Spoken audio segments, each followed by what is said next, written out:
ఏది ఎక్కడ జరుగుతున్నారు ఈ దినాల్లో? ఎవరు తెలుసుకుంటున్నారు? హల్లెలూయా స్తోత్రం, హల్లెలూయా స్తోత్రం, ఇదే సరిపోతుంది మనకి. 100 సార్లు 1000 సార్లు హల్లెలూయా స్తోత్రం. మనం పరిశుద్ధంగా మన హృదయాన్ని కాపాడుకోవాలని దేవుడు చెప్తూ ఉన్నాడు. మనము దేవుని స్తుతించడం, మహిమపరచడం మంచిదే, కానీ ఏమంటున్నాడు?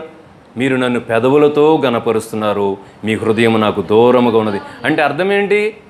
మీ హృదయము మాకు పరిశుద్ధంగా కనపడడం లేదు. దూరంగా ఉండడం అంటే నీ హృదయం నాకు పరిశుద్ధంగా కనపడడం లేదు.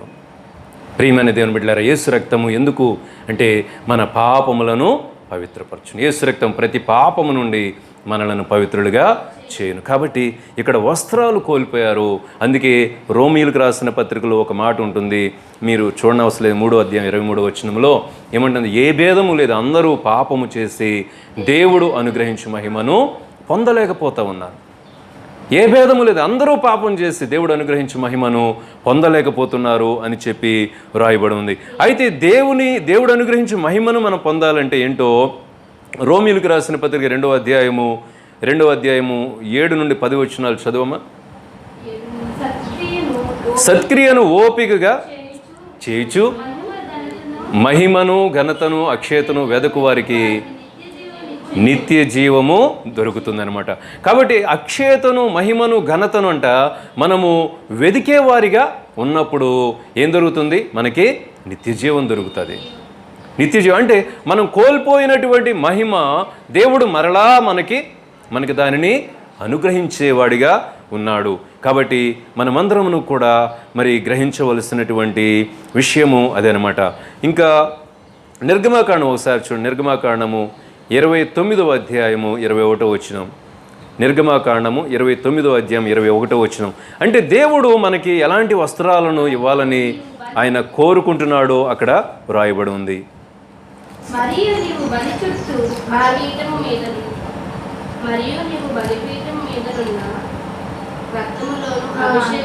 29:21 కదా.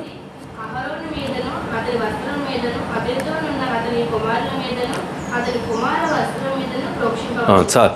మరియు నీవు బలిపీఠము మీదనున్న రక్తములోను అభిషేక తైలములోను కొంచెము తీసి అహరోను మీదను అతని వస్త్రముల మీదను అతనితోనున్న అతని కుమారుల మీదను అతని కుమారుల వస్త్రముల మీదను ప్రోక్షించవలెను. అప్పుడు అతడును అతని వస్త్రములను అతనితోనున్న అతని కుమారులను అతని కుమారుల వస్త్రములను ప్రతిష్ఠితములగును.